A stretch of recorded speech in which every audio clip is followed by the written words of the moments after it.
Mistisme dan klinik. Mistisme berhubungan dengan apa yang dirasakan manusia dengan batinnya, dengan rasa, dengan rohnya. Mistis adalah segala sesuatu kejadian atau fenomena dalam kehidupan yang diinderai manusia dengan batinnya, dengan rasa, dengan rohnya, mengenai segala sesuatu yang dirasakan dan diyakini nyata dan ada, tetapi tidak dapat secara langsung diinderai oleh panca indera manusia. Ada tetapi tidak tampak mata.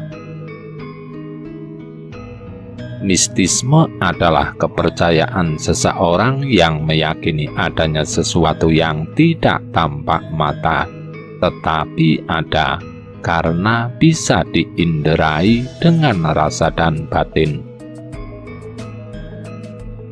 Mistisme tidak sama dengan mitos dan tahayul yang bukan hanya tidak tampak mata, tetapi juga tidak ada, karena bukan hanya tidak dapat diinderai dengan mata, tetapi juga tidak dapat diinderai dengan rasa dan batin, yang tentang itu manusia bisanya hanya percaya atau tidak saja. Sesuai kodrat dan hakikatnya sebagai makhluk duniawi dan ilahi, sesuai tujuan awal penciptaan manusia, manusia dibekali dengan akal budi dan roh, bukan hanya insting dan naluri untuk hidup dan bertahan hidup atau hewan. Sehingga manusia dapat mengenal dirinya sendiri, mengenal peradaban dan mengenal Tuhan yang harus disembah. Dengan rohnya manusia mengenal roh-roh lain dan kegaiban, dan mengenal Tuhan atau Tuhan-Tuhan, suatu pribadi agung yang berkuasa bukan hanya atas dirinya dan hidupnya, tetapi juga atas kehidupan seluruh alam. Walaupun dalam niatan menyembah Tuhan, manusia banyak jatuh ke jalan penyembahan yang salah. Sudah menjadi kodrat bahwa manusia diciptakan Tuhan sebagai makhluk duniawi yang dibekali dengan akal budi dan roh, sehingga bisa mengenal kegaiban, mengenal mistis. Dan itu berlaku untuk semua manusia, dimanapun mereka berada, bukan hanya di timur dan di barat, tetapi juga di belahan bumi utara, tengah, dan selatan. Tetapi masing-masing fenomena gaib dan keyakinan mistisme berbeda sifat dan wujudnya, sesuai tempat dan peradaban masing-masing manusia. Termasuk juga kehidupan manusia di negara-negara maju, yang sebelum munculnya agama modern dan rasionalisasi berpikir manusia, mereka hidup dalam nuansa penuh mistis.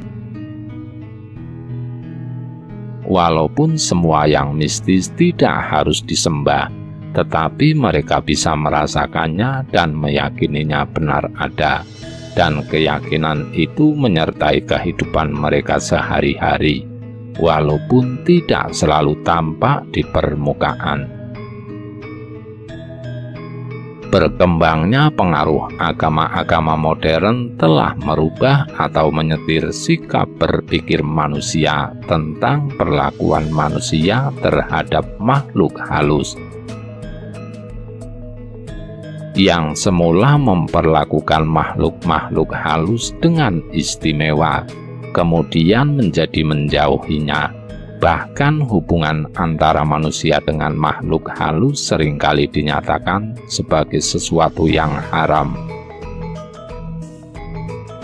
Ajaran agama-agama modern tidak menghapuskan kepercayaan terhadap sesuatu yang gaib, hanya dibelokkan saja. Yang semula manusia mengagungkan makhluk-makhluk halus dan segala sesuatu yang gaib, kemudian dinyatakan dilarang, tetapi kemudian diharuskan mengagungkan Tuhan. Sesuatu yang juga gaib yang diyakini ada, yang diyakini sebagai penguasa alam dan kehidupan, yang diyakini tidak hanya berkuasa atas hidup manusia, tetapi juga atas seluruh makhluk halus. Berkembangnya rasionalisasi berpikir manusia adalah yang paling banyak merubah sikap berpikir manusia mengenai hal-hal gaib. Walaupun dalam hati kecilnya mereka tetap meyakini adanya gaib, tetapi dalam kesehariannya mereka tidak mau berhubungan dengan hal-hal gaib, memikirkannya saja tidak. Segala sesuatu harus dapat dibuktikan secara rasional. Kalau tidak dapat dibuktikan secara rasional, berarti itu hanya tahayul atau mitos. Mereka tidak mau hidup dalam dunia tahayul. Mereka memilih hidup mengandalkan kemampuan manusia, mengandalkan kemampuan berpikir manusia yang rasional. Kehidupan dan masa depan ada di tangan manusia, tidak mau hidup dalam alam mitos dan tahayul. Kehidupan berkebatinan orang Jawa yang masih memelihara rasa dan batin mendorong mereka untuk hidup penuh mistis, penuh dengan kepercayaan tentang hal-hal gaib dan makhluk halus. Walaupun bukan berarti menyembah makhluk halus, tetapi mereka percaya bahwa makhluk halus benar ada dan mereka menghormati itu. Mereka terbiasa hidup sederhana, dan apapun yang mereka miliki akan mereka syukuri sebagai karunia Allah. Mereka percaya adanya berkah dari roh-roh, alam, dan Tuhan, dan kehidupan mereka akan lebih baik bila mereka keberkahan. Karena itu, dalam budaya Jawa dikenal adanya upaya untuk selalu menjaga perilaku, kebersihan hati dan batin, dan ditambah dengan laku prihatin dan tirakat, supaya hidup mereka diberkahi. Melakukan pemberian sesaji, ritual bersih desa, ruatan sengkolo, syukuran, selamatan, dan sebagainya sudah menjadi tradisi sehari-hari yang dilakukan supaya hidup manusia keberkahan dan lancar dalam segala urusan. Secara kebatinan dan spiritual, mereka percaya bahwa kehidupan manusia di alam ini hanyalah sementara, yang pada akhirnya nanti akan kembali lagi kepada Sang Pencipta.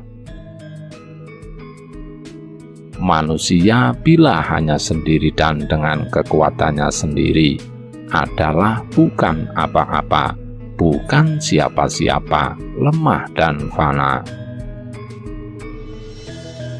Karena itulah manusia harus bersandar pada kekuatan dan kekuasaan yang lebih tinggi, roh-roh dan Tuhan, beradaptasi dengan lingkungan alam yang merupakan rahmat dari Tuhan dan memeliharanya, bukan melawannya apalagi merusaknya. Kepercayaan kepada roh-roh dan Tuhan ini seringkali dikonotasikan sebagai kepercayaan animisme dan dinamisme yang kontras dengan ajaran agama. Kehidupan kebatinan dan spiritual masyarakat Jawa itu dilandasi oleh kesadaran-kesadaran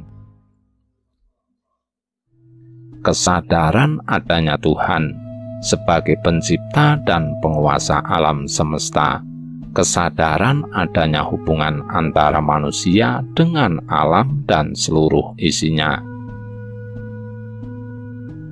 kesadaran kebersamaan sebagai sesama makhluk hidup ciptaan Tuhan yang melandasi hubungan antar sesama manusia dan hubungan manusia dengan makhluk lain yang nyata maupun yang tidak tampak mata.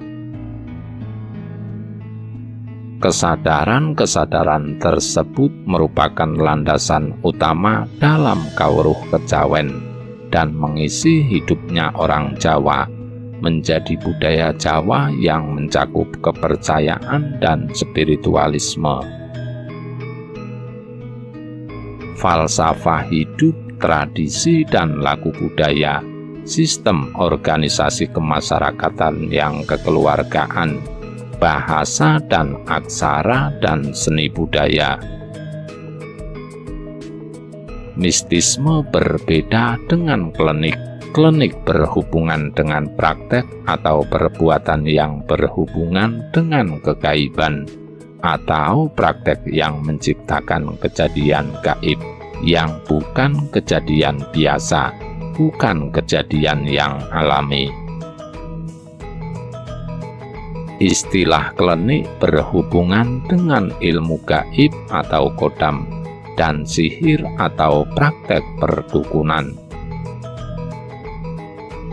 Dan mistisme dalam kehidupan orang Jawa tidak dapat secara langsung disamakan dengan perilaku klinik, karena sekalipun percaya dengan hal-hal gaib, tetapi tidak semuanya menjalankan perbuatan klinik.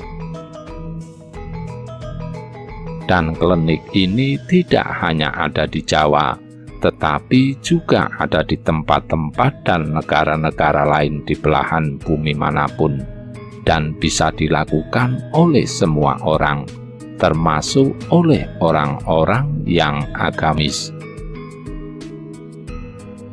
Rahayu Sagung Dumadi. Nuwun, nuwun, nuwun.